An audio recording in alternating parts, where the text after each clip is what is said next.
Welcome to the courage to be courageous. This is Dan Bolen. I'm the host of the podcast, The Courage to Be Courageous, where people come from all over the world to be able to acknowledge their fear and use courage to get through it. Many of us know how religion has had an effect on our life. We're not saying all people in religion are bad, but we also know the control and the things that religion does that is organized that sometimes creates a problem in our life. And we're going to talk about that today because this is the first time I've had one of Jehovah's Witnesses that is an ex-JW like myself. Both of us have been disfellowshipped from the church for being gay. And I want to hear his story. As many of us know, and I'm sure Raymond would also agree with, that there are so many wonderful people that are Jehovah's Witnesses, as there are many wonderful people in other religious organizations today. What we want to do is be awareness, though, of the control Jehovah's Witnesses have had in our lives. And you're going to find it's probably very restrictive for most of you to hear this, but these are our stories. Many of you know a lot of my stories by reading the book, The Courage is Courageous. But I want to be able to welcome Raymond Macon here, who is going to be our podcast visitor today. Welcome, Raymond. It's such a pleasure meeting you. Thank you, Dan. It's a pleasure for me to be with you. Thank you. I want you to tell me a little bit about where you were born, where you were raised, and how you were contacted by Jehovah's Witnesses. Well, I was born in 1956, and I am an Army brat. So my father was stationed in various places, and I grew up in different places, primarily in Pennsylvania, North Carolina, the Far East, and we moved to Alabama when my father retired from the service. Originally, there were 5 of us kids, but 2 have passed on, and there are 3 of us left. Let's tell how you got connected with religions, particularly Jehovah's Witnesses. Tell us a little bit of history of how that happened. Well, my mother raised me in the Roman Catholic Church, actually. I was contacted by Jehovah's Witnesses through one of my relatives. I was 15, but I liked what I heard, and I read the literature. In those days, the primary instrument for teaching people the Jehovah's Witness faith was a book called The Truth That Leads to Everlasting Life. Very familiar with it. But when I told my parents about what I was reading and learning, I was told that I could not follow through on this. They would not allow it. So I had to wait until I left home, went away to college at the University of Alabama. That was in 1974. Those were some heady days amongst Jehovah's Witnesses in those times. We were all anticipating the end of the world to fall at any day. But I read and studied and got baptized as one of Jehovah's Witnesses in January of 1976. You said you liked what you read. What were the things just a couple of things that had some impact on what you read? The teaching that there was no hellfire was one of them. That there was no such thing as an immortal soul. The witnesses do not believe in the Trinity doctrine, which is widespread throughout many Christian faiths. Those were things that appealed to me on a doctrinal viewpoint. The other things, though, that really did appeal was being Black and being involved in a religion that did not denigrate Black people, but rather Black people were given oversight and positions of responsibility in the organization. That was very, very appealing to me as well. And that was, some of those things were very appealing to me. I think the one of those that you hit on and that you mentioned, which I think was powerful for me, I never believed in a hellfire. I never believed when you're you commit a sin, that you're going to go to hell and you're going to burn over and over for the rest of your life. And yet the Bible says God is love. So I had a real hard time with that. You're baptized, as you mentioned. I'm baptized in 1976. You're one of Jehovah's Witnesses. Tell us a little bit about your life from there on. I, was part of congregations first in Tuscaloosa, Alabama, and then influenced by the belief that the end of the world was imminent. I dropped out of college and moved back to my parents' home in Birmingham, Alabama. I was convinced that the end was near. We had all expected the end to come in 1975, as you may remember. I do. And 1975 came and went. A lot of witnesses left in the wake of 1975, but I stayed because the man who studied the Bible with me made an impression on me that was very strong. He said, dedicating your life to God is not for a date, it is for as long as you live. So it didn't matter that 1975 came and went without the end of the world. My dedication was to stand for as long as I lived. And so I stuck with the religion when many others headed for the exits. And I want to make a comment on there, of course, because I was alive during that time. I was an elder during that time in the church. But I also know one of the governing body, Ray Friends, coming out and giving a talk on 1975. And he made a comment, if it's not the end, we have nothing else to go on. And I remember thinking it was a date for him. It was a date that was put out there, and it affected a lot of people's lives. And I just wanted to share my experience with that as well. So, okay, now you're in the congregation, and tell us a little bit about your history and also when you knew you were gay or different. I suppose I had always known I was different, but I didn't put a label on it. I didn't fully understand what I was, Mhm. for that matter. I didn't act on any of these feelings or beliefs for many years. Then, in 1981, when I moved from Birmingham, Alabama, to Boulder, Colorado, my life radically changed, and I was able to do and see a lot of things I'd always wanted to do and see. But one thing that didn't change was my position in the congregation. I never became a ministerial servant or an elder. That didn't matter to me. I did become what Jehovah's Witnesses call a pioneer, a full time minister, devoting 90 hours a month to knocking on doors and talking to people about the Bible.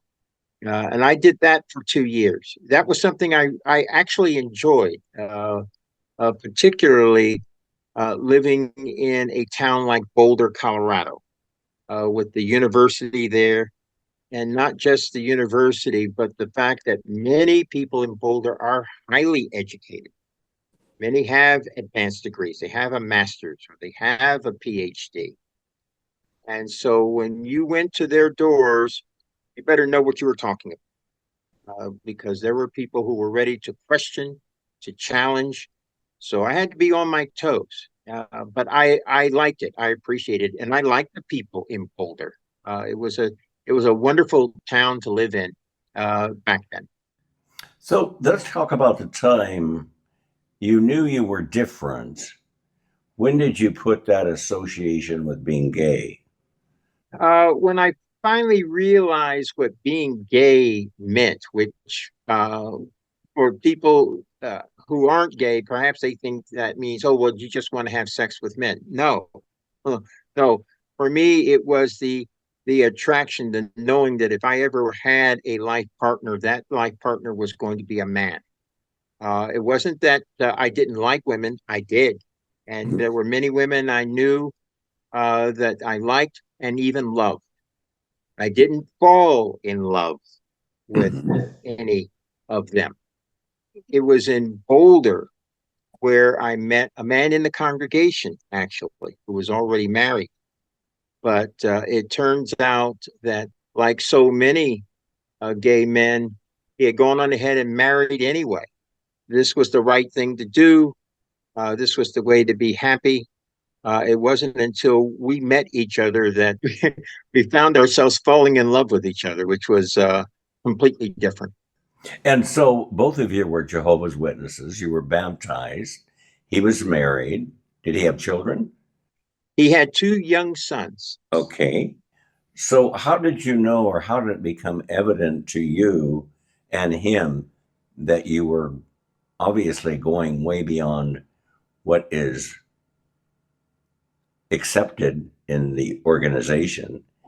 So was there guilt and shame, or how did that work in your head at that time? Well, we never consummated our relationship physically. One of the reasons that didn't happen, at least from my viewpoint, was that I knew his wife and I loved her. I loved her like a sister. I couldn't dream of having anything to do with her husband because of what that would do to her, how that would hurt her very, very badly. And so I just thought, no, better to not act on these feelings at all than do something that could cause incalculable harm and damage, not just to her, but to their sons, who were just young boys and who looked to me like an uncle, Mhm. and to others in our congregation as well. I had to think about the ripples that would reach out from any kind of an affair that I had with him. Now, what did you think your congregation and the congregation where you're at? Gay is not spoken about a lot. There are articles in the Watchtower and some in the Wake that do that. But did you get a feeling that it was just not acceptable to be gay? Oh, yes. I got that, though, more through the literature than from the local congregation witnesses. One of the reasons is because Boulder is a very, very liberal town, probably the most liberal town in all of Colorado.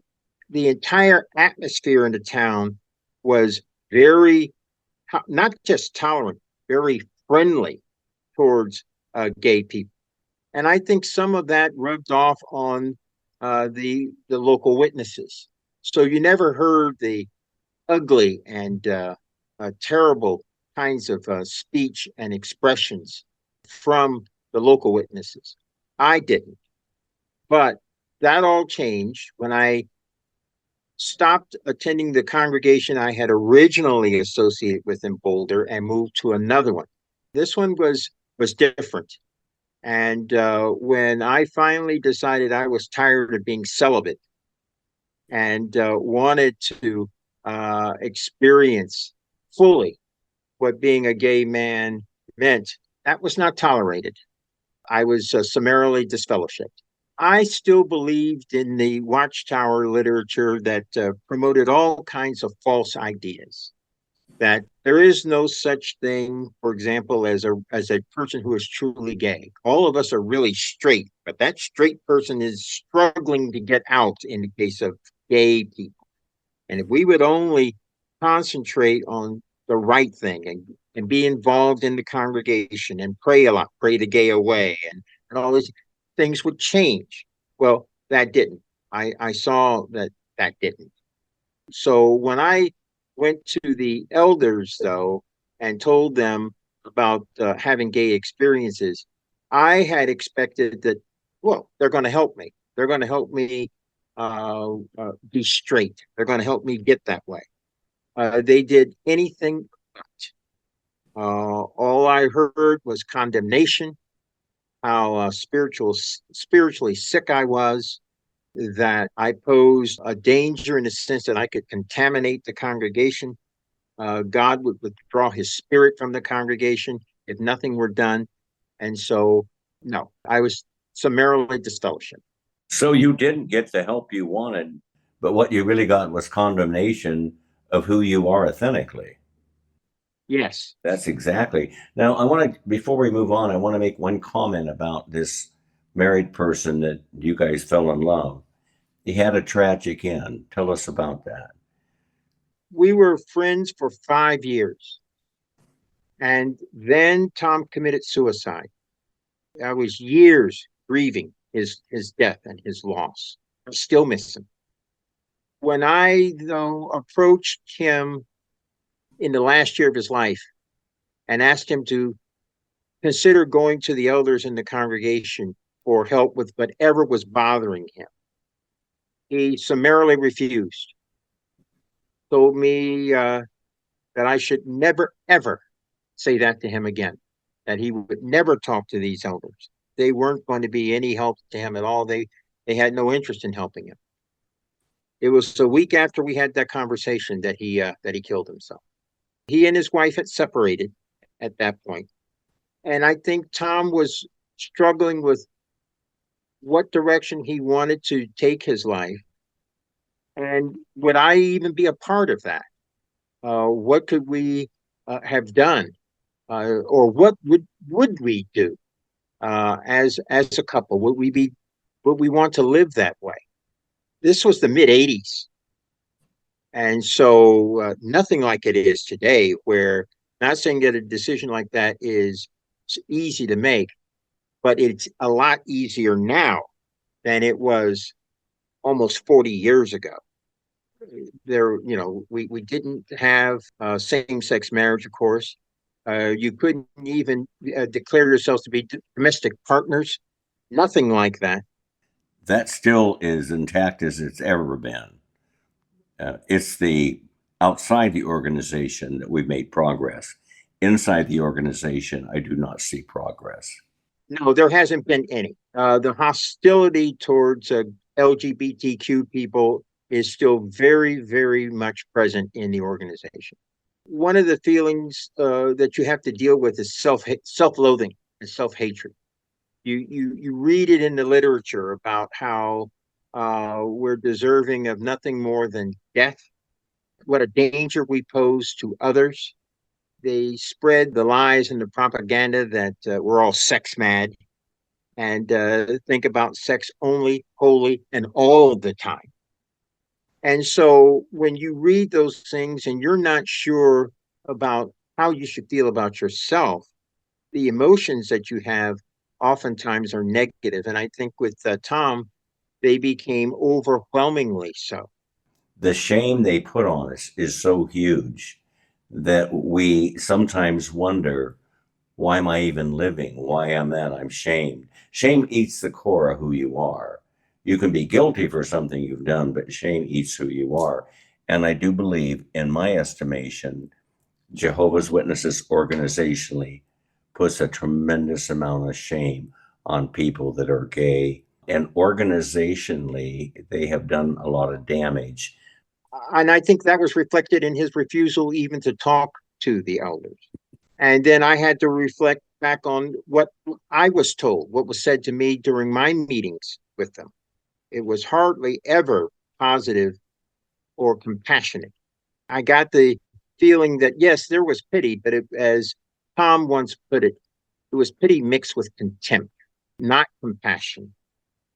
And so you're not going to approach people who reject those kinds of feelings. You're going to stay away from them. And that's what he did. And then, of course, I was disfellowshipped. I decided that I would try to get reinstated as the process of being reintegrated back into the organization. But I was confronted with all kinds of obstacles at every turn. And it became evident that I was not wanted, that I was not going to be reinstated. Once I realized that, I decided that despite the fact that there were still people amongst Jehovah's Witnesses that I knew and loved, it was not worth pursuing reinstatement. My life was worth more than that. So I turned my back, walked away, have not been in a gathering of witnesses since. And when you're one of Jehovah's Witnesses, it's not a part of your life, it is your life. And we get so connected to that that it's hard to step out of the box and see reality and be able to step away and see who your authentic are. And just to explain to our audience what disfellowshipping means, it's for a serious crime. It's infidelity, smoking, homosexuality, obviously is. The emphasis of the of the organization is on straight marriage and families and having children. If you're single, you're more or less left out in the cold and left to fend for yourself emotionally. So, being a gay man and knowing that, well, no, that was something that was not in my future, made me feel out of it, as it were. Do you think that was because of shame, or do you think it was because I'm not going to please someone with my authentic self? Was it wrapped up in some shame at that time? Well, there was, and for me too, there was knowing witness men who were gay and who had gotten married, and seeing how those marriages worked, and realizing this is a square peg trying to fit into a round hole. This is not working. It's unfair to the men who were in these marriages. It's unfair to their wives, some of whom did not know that their men were gay, actually. But the organization doesn't think about those things. Instead, you hear all the time about the wonders and joys of married life and becoming parents, and how this is something God intended for each and every one of us. There can be no exceptions to that. That's difficult to deal with.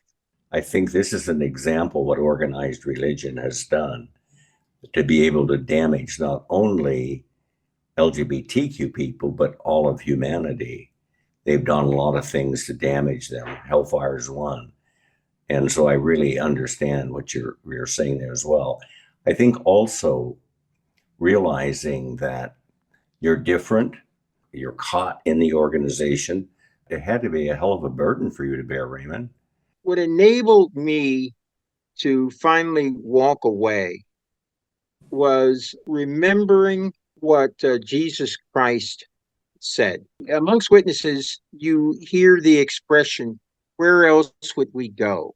Right. If we weren't here in the organization and getting all these wonderful things out of it, where else could we go to get those things? And the last time I was told that by one of the few witnesses who still talks to me after all these years, I told him that you're wrong. It's not where do we go? It is to whom should we go?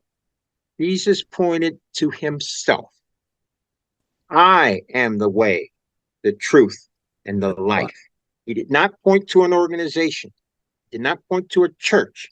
He did not point to a group. He emphasized that we should each and every one of us develop our own relationship with him and his Father. So when I decided to walk away, I knew what I was going to do. I think that is just really commendable and took a lot of courage on your part. And I want to applaud that for you. I want to make one comment about disfellowshipping for people who we talked about serious sin, but what disfellowshipping means with Jehovah's Witnesses is you're shunned. It's a shunning process starts. Any of your family or friends that are Jehovah's Witnesses shun you. That means to get reinstated, you go back to the Kingdom Hall, which is the church, pretty much by yourself. Nobody can talk to you. Nobody can greet you. Nobody can have anything to do with you. I find that to be deplorable. The walk of shame is nothing but judgment until I realized this is not who I am. I know who I am through a lot of therapy and through my own work on myself. And I was able to walk through that as well. What I told a witness friend who asked me, would I consider, this was after I'd been gone for some years, would I consider returning? And I told him, I said, let me put it to you this way. If you can find the words disfellowship and judicial committee Those are the body of men who listen to you confess and then pronounce judgment. If you can find those words in the Bible, I will humble myself in return. But you won't, because those words aren't in there, are they? Jesus gave us the parable of the prodigal son. What welcome did the prodigal son have when he returned home?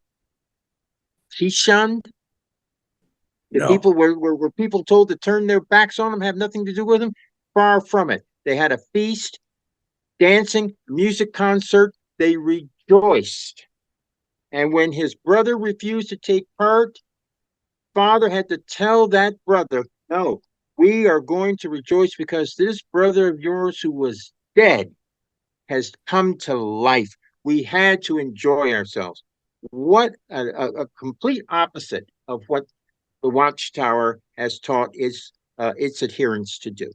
And so those are other reasons why I have no intention of returning to Jehovah's Witnesses. They are not going to take the words and example of Jesus to heart. You know what Jesus said about being gay? Zero. He said nothing about it. But the organization and many organizations has said things about it. Raymond, I want to ask you how your life is going today. You've been away from Jehovah's Witnesses 20 years. Are you happier than you've been? Oh, yes.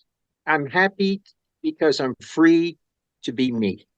I told you before I had dropped out. Right. I was in the late 70s. I finally decided that I was going to return to school. I did. I attended school at the University of Colorado. I got degrees in geography and mathematics. I used those to become a school teacher, and that has enabled me to shape and direct the lives of young people. That has been most satisfying and gratifying. That and exploring the arts and uh, getting about to travel here and there, especially here in Colorado. It has been a good life for me, and I've been very grateful for it. You're happy in your life. Do you feel you have a sense of peace that you didn't have when you were one of Jehovah's Witnesses? It's not like I walk around with a big label across my chest saying I'm LGBTQ or anything like that. That's not it. But when people find out that I am a gay man, I am fully accepted. That I have found most gratifying. I have felt that my contributions to society are wanted and welcome. If I were still living in the deep South, I don't think I would have Yes. that kind of atmosphere to live in. But out here, despite the fact that being disfellowshipped and everything occurred here in Colorado. One of the things I ask my guests, Raymond, is to share. You're going to have all different types of people listening to this. Some part of the LGBT community, parents who have straight children, many who have gay, maybe having a hard time accepting that. I want to know how your life story and what your life story you can put out there, what you did on our podcast today. What last words or anything would you like our audience to take away from your life story? One would be, I think, Henry David Thoreau, himself a gay man. And he talked about each one of us marching to the music that we hear, not to what somebody else is playing for us, but the music that we hear, and for us to accept that, because when we do, we're better off. When we accept each other and allow each of us to bring forth the gifts that we've been blessed with. Our sexual identity is only a part of us, not all of us. And I wish more of us would accept that.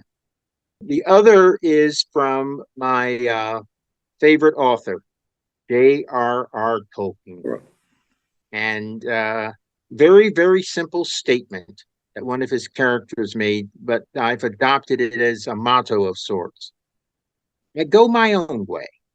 That for me is what it's about. Living my life, not somebody else's life, or not living my life the way somebody else would want me to live it, but rather living my own life, looking deep within myself and seeing what I am and who I am, and living my life accordingly. That's what I would say to any and everybody. We can find a lot of joy and also share and give a lot of joy if we do those things. What a powerful statement, Raymond. That's so impactful for our audience to hear. I think it was Stephen Hassan that wrote this. It was called BITE, BITE, Behavior, Information, Thinking, and Emotion. Behavior, information, thinking, and emotion. When someone tries to control that, it's a bite. And I think that was really interesting, because when you are who we authentically are, then we need to control our own behavior. We need to control our own thinking, and we need to control our own emotion and our own information. Religion will take that away from us. They tell us what to do, what to feel, how to think. And I think for myself, I have emotion for myself. I have a behavior that I'm accountable for. Another one that he mentioned was fog, FOG, fear, obligation, and guilt. Many religions have taught us fear. They've taught us guilt. They've also taught us an obligation. You got to fear, so therefore you have an obligation to do something different. If not, you're going to have guilt. And I just don't think those were such powerful words for me too. And one other thing I wanted to share, this was a comment that came out of my research. Can't question for fear of discipline. In Jehovah's organization, Jehovah's Witnesses organization, you can't question for fear of discipline. You're told what to think, you're told what to do. And the minute you start questioning, you know you're in some ways going to be disciplined for that. And yet that's in human nature, is to question. But I thought that was good. Can't question for fear of discipline. And those are two things that's had an impact on my life. Raymond, you have been such a great guest on my show today. And I want to tell you how important it is in my life to be able to see someone who's been in the same religion, the same organization, who understands a deeper concept about Jehovah's Witnesses than most people would not understand. But again, we're not here to bash the individuals there. We're here to speak about our stories and our truth. I do want to say one of the things that I have always struggled with was the governing body, which are those out of New York who make the decisions for the Watchtower and Awake, that the governing body basically controls through the Watchtower how people live their lives. And there's been some changes that have occurred recently about the brothers were never allowed to grow beards. Now they can. There've been some changes where the sisters can wear pants to the meeting, except not on the platform. There may be some adjustments I've heard about being a little more less harmful on the shaming process, maybe allowing a little talk, no association, but a little. But to me, for me, it's just a too little, too late. So there may be some change that are coming, and maybe it's because they realize that they're losing people in the organization. They're losing individuals that are not Jehovah's Witnesses anymore. I don't know. I'm not trying to think for the governing body. I'm just simply saying that there's some changes for whatever reason. But for the organization and then for humanity, they're not enough. They're not enough. Until they can accept all of us as equal, accept each of us as not more than they are, not less than they are, but equal. That's what Jesus taught, is equality. He taught equality in love. And I hope that someday we'll be able to get to that place. I do not feel, in my own opinion, that Jehovah's Witnesses will ever get there. That's just my personal comment on that. But it's such a gift having you today, Raymond. I thank you so much. If you ever get to San Diego, or if you ever get to Arizona, I would love to have breakfast, dinner, or lunch with you, whatever floats your boat. I like it all. But I want to thank you for the courage that you showed to come out with your story, going through the fear that you did, and the great lessons that you've taught our community. Thank you, Raymond, so much. It's such a pleasure having you on my program. Thank you so much for having me, Dan. I hope that what we've been able to share together will help a lot of people. We want them to, I guess I can conclude with the words from the movie The Lion in Winter. Queen Eleanor of Aquitaine says in the movie, when she'd been locked away in a tower for years, only let out for state occasions. And she and her husband, estranged husband, King Henry II, are arguing and quibbling. And he tells her, "Don't fight me, Eleanor." And she says something that I have shared with many other people. "What did you expect me to do, Henry? Give out? Give up? Give in?" And that's what I tell people. Don't give out. Don't give up. Don't give in. And if they'll do that, they'll remember that no matter how difficult that may be at times, they can make it through. And that's what I hope some of our listeners will take away from our conversation today. Don't give out. Don't give up. Don't give in. Wow. What a wonderful way to end the podcast. Raymond, thank you for having the courage to be courageous to share your story. And once again, we will be having a story in the near future. Thank you, Raymond, and you have a great day. Thank you, Dan. You too.